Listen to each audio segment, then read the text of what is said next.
Of all the great figures in psychology, perhaps Sigmund Freud is the most important. We all speak Freud.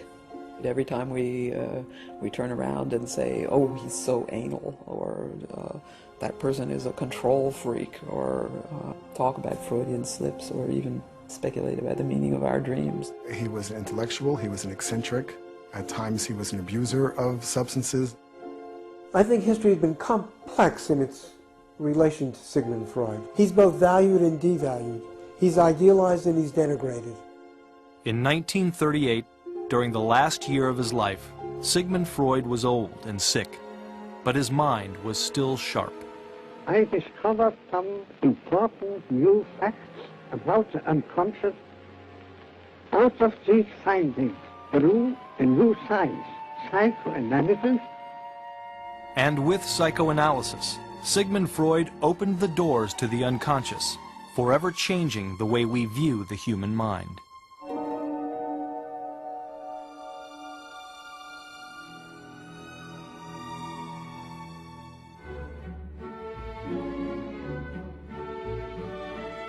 The late 1800s marked the end of the Victorian Age, a period of extreme puritanical restrictions. Any expression of human sexuality was considered an outrage. Respectable women only went to their doctors with a chaperone. Personal matters were never discussed in polite society. Professional therapists didn't exist, and people with psychological problems had nowhere to go. Mental patients were treated like outcasts. They were put in asylums and received antiquated, and in some cases, even barbaric care. Treatments included alternating hot and cold baths, lengthy periods of drug-induced sleep, and in some cases, brain surgery that resulted in death. It was in the midst of this, in 1886, Dr. Sigmund Freud began treating patients with a simple but radical approach. He listened. Physicians of that day prescribed, but they didn't listen. They were the authorities. The patient was expected to, in effect, obey and listen to the doctor. Listening to a patient's life history was an entirely new development. Freud's goal was to get his patients to talk as much as possible about anything and everything. In Freud's office, no subject was taboo. But rather than interview them face to face, he had his patients lie on a couch turned away from him, so that they would be more comfortable revealing their deepest thoughts. If his methods seemed peculiar, the theories behind them were even more outlandish. Sigmund Freud developed a revolutionary new way of thinking about the human mind. He introduced the idea of the unconscious. Freud believed that the unconscious is a place where we bury conflicts such as painful memories or unacceptable thoughts that we do not want to deal with. And this can make conscious life more difficult. He said the unconscious is the real us, buried down like the bottom of an iceberg. All we see is the tip of the iceberg above the surface of the ocean. That's the present day us. But what really makes us is the downstairs, the subconscious. We are driven by sexual desires, for example, that lay dormant but are trying to somehow affect our behavior. Freud was convinced that if his patients could bring their repressed thoughts to the surface through conversation, they would have to confront them. This alone could diminish their anxieties and eventually relieve them of their symptoms. This central Freudian notion of the unconscious mind is the one that everyone has to deal with, whether they accept it or reject it. They cannot ignore it. There aren't that many ideas within the history of ideas that have that kind of galvanizing power. At first, the mainstream medical community met Freud with scorn and derision.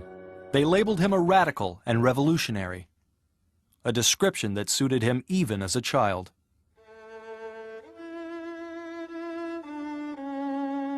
Sigmund Freud grew up in a poor Jewish neighborhood in Vienna. As a boy, Sigmund was a brilliant, ambitious, and opinionated student. At school, I was always the bold oppositionist, always on hand when an extreme had to be defended. One could say that, in a certain sense, as we look at Freud's accomplishments, that he was already at a very young age in a class by himself.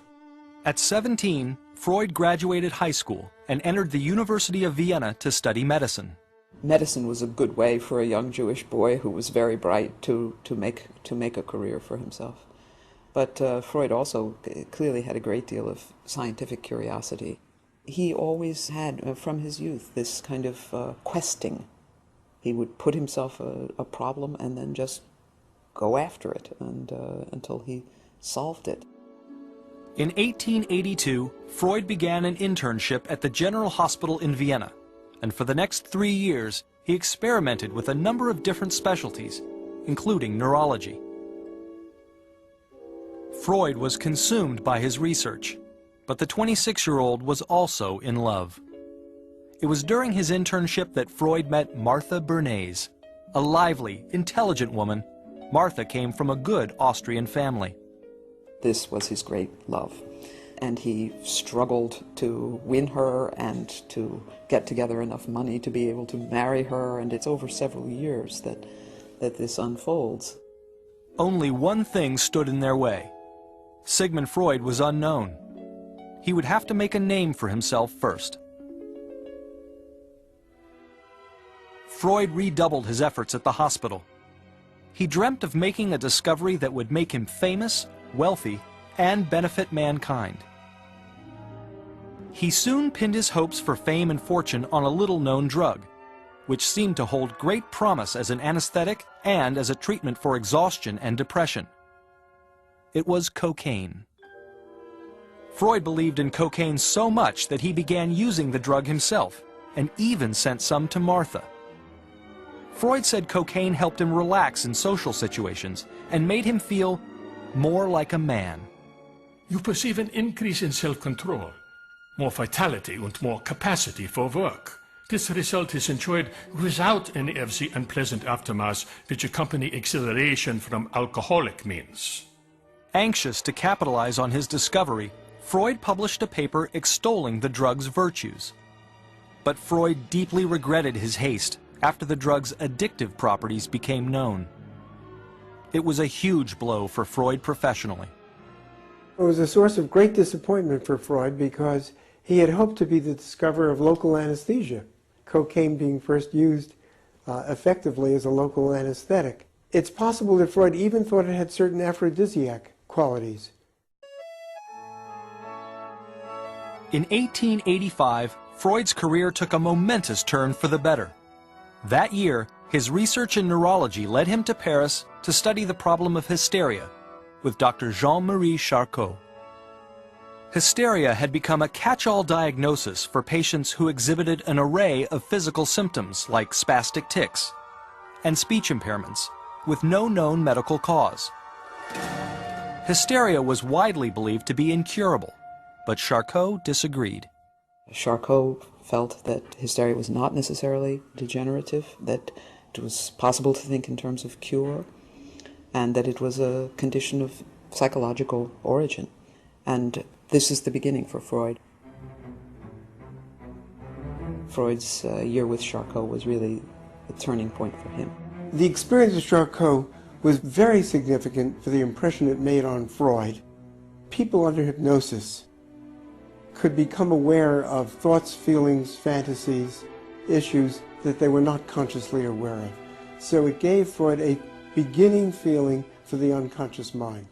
Determined to explore this further, Freud went to work with Joseph Breuer, a prominent Viennese physiologist who was also researching hysteria. Breuer had been treating a patient named Anna O with a revolutionary new therapy, the talking treatment. Breuer learned that bringing Anna O back to earlier experiences which were disturbing to her and having her relive them and talk about them, talk them out, she symptomatically made extraordinary improvements in her condition. And it was Anna O herself, the patient, who coined the term the talking treatment. The work of Charcot and Breuer intrigued Freud. In 1886, he opened his own practice dedicated to treating hysteria and other nervous diseases. However, Freud's practice wasn't an immediate success. He experimented with a variety of techniques, including electrotherapy and hypnosis, but his results were disappointing. He discovered, by putting a person under a hypnotic spell, that you can get them to remember things that they have forgotten, to make associations between memories that had not been clear to them, and you can produce a temporary alleviation of symptoms, but it didn't last. And I had the further difficulty that it was difficult to make a determination between a person's memory and something that might be suggested by the hypnotist. And Freud became very cautious about suggestibility. Determined to avoid suggestion, ultimately Freud abandoned hypnotism, and he developed a new technique based on Joseph Breuer's talking treatment called free association. For Freud, free association meant encouraging his patients to speak freely, with as little censorship or guidance as possible. This process not only seemed to make Freud's patients feel better, but more importantly, over time, his patients' ramblings revealed to Freud their underlying conflicts. If patients like Anna O were allowed and encouraged to speak freely, inevitably the disturbing experiences that they brought up, connected with their symptoms, began to go back to adolescence and childhood. One such case was known as the burnt pudding case. It involved a woman who, as a child, had been abused by her father. Coincidentally, there was a smell of burnt pudding coming from the kitchen at the time.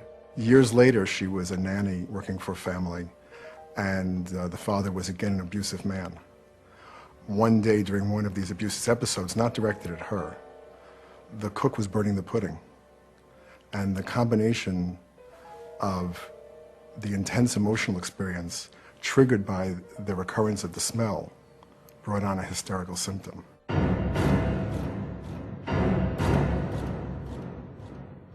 As more and more of Freud's patients began recalling incidences of abuse from their childhood, Freud arrived at a bold conclusion that he would later come to regret.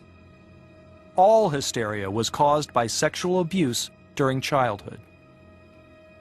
And Freud even went further, theorizing that unconscious sexual urges begin in infancy and drive much of human behavior. None of this sat well in Victorian Vienna. The Times certainly did not favor any unedited, unexpurgated discussion of sex.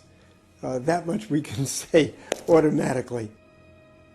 And certainly the public in Vienna, back in that time, didn't want to deal with issues of sexual molestation any more than they really wanted to acknowledge all kinds of other problems inside and outside of homes. Despite his unconventional theories, Freud's own home life was traditional. Having married the love of his life, Martha Bernays, the Freuds had 6 children during their first 9 years of marriage. They settled into a typical domestic arrangement. While Martha managed the family, Sigmund Freud was consumed by his work. Freud not only saw patients 5 and 6 days a week, but some of the patients went with him on his vacations and continued their analytic work there. I cannot imagine life without work as really comfortable. I find amusement in nothing else. Freud's analytic work didn't stop with his patients. When his father died in 1896, Freud's grief moved him to begin a process of self-analysis. In effect, Dr. Sigmund Freud became his own patient. He was his own best subject. He realized the benefit of releasing some of these subconscious issues of his own, and that felt that it was important for each individual psychologist to have worked these issues through on their own to be able to better treat the patient. In his efforts to better access his unconscious mind, Freud discovered a whole new road to the unconscious, the dream. Over time, he theorized that dreams were a place where the mind runs uncensored, playing out thoughts and memories we dare not discuss in the waking world. Freud believed that dreams could provide him with remarkable access to the repressed thoughts in his own mind, as well as his patients. Dreams were viewed two different ways before Freud. They were of fantastic importance, prophecies about the future. They were almost divine messages. They were also considered to be nonsense, just waste products of the sleeping mind. Now, what Freud did was to elevate dreams into the realm of scientific observation and discovery. He showed that dreams had a meaning. Freud presented his ideas on dreams to the world in 1899 in one of his most controversial books. He called it simply The Interpretation of Dreams. When Freud published The Interpretation of Dreams, it sold less than 100 copies initially. I mean, it was a book that had initially no resound in the world. Reviews of The Interpretation of Dreams were few and unflattering, and Freud's theories were condemned as repugnant. Freudianism is digging down into the sewage of our moods and appetites, dreams and passions. Dr. Freud lives in the fairyland of dreams among the ogres of perverted sex. His theories lend themselves with terrible ease to the uses of ignorance and quackery. These theories were frightening to a great many people. They certainly challenged the establishment. I think it would be an exaggeration to say that people thought he was insane, although I'm sure there were some who did. Dogged by resistance to change, Freud faced an uphill battle. There followed a period of absolute helplessness. At that time, I would gladly have dropped the whole thing. Perhaps I persevered only because I had no longer any choice of beginning something else. But Freud had confidence in his work, and he remained committed to his theories. In the early 1900s, a small number of like-minded men became interested in Freud's new science, psychoanalysis. At first, the group met in Freud's apartment to hear him lecture and discuss his theories. As Freud's reputation grew, so did his circle of supporters. And in time, psychoanalytic societies sprang up in Vienna, Zurich, and New York. Over the next 20 years, Freud published more than a dozen books and wrote volumes of letters, papers, and articles. Though he did revise his theory that all hysteria was caused by sexual abuse, Freud continued to provoke the mainstream. He developed new theories on everything from the components of the mind to childhood sexuality. Soon, terms like ego, superego, the id, and the Freudian slip all became household words. But just as Freud's ideas began to take hold, Freud became ill. In 1923, as a result of a lifelong addiction to cigars, Freud was diagnosed with mouth cancer. He battled the disease for the next 16 years and endured dozens of painful operations in the process. Over time, both his speech and hearing became permanently affected. He had a whole side of his face, his jaw, replaced with a prosthesis. Painful to wear, painful to take out, painful to put back in. Just a horrible illness. In the midst of Freud's battle with cancer, an even greater battle was spreading throughout Europe. In the 1930s, the Nazis began their rise to power, and in 1938, Sigmund Freud looked on with horror as the Germans occupied Austria. The Nazis condemned Freud's psychoanalytic theories as Jewish pornography, and they burned his books. What progress we are making. In the Middle Ages, they would have burnt me. Nowadays, they are content with burning my books. Fearing for his safety, Freud's friends and supporters, both in the United States and England, began urging him to flee Vienna, but Freud was reluctant to leave. This was where he had grown up, this was where he had his education, this was where he had so many attachments. It was really a part of his identity and part of his life.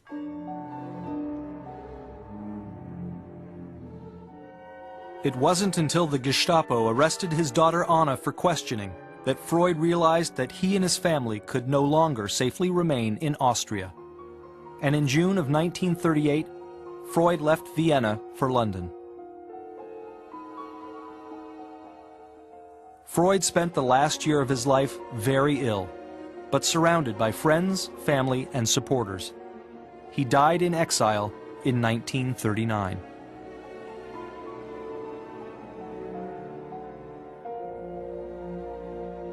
More than 60 years after his death, the pioneering work of Sigmund Freud is being carried on by thousands of psychoanalysts around the world.